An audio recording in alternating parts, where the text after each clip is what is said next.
Hey, I'm Nash from the Scratch Report. If you're new to our channel, make sure to check out our expected utility introduction video. This video will focus on Texas scratch-off odds for the week of January 4th.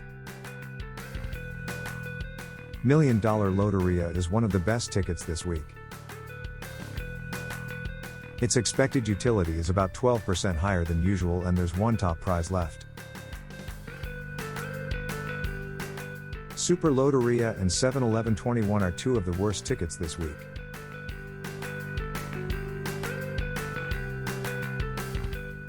Their expected utilities are around 50% of their ticket price, even though both of them have a few top prizes left. Thanks for tuning in this week. We look forward to seeing you back next week.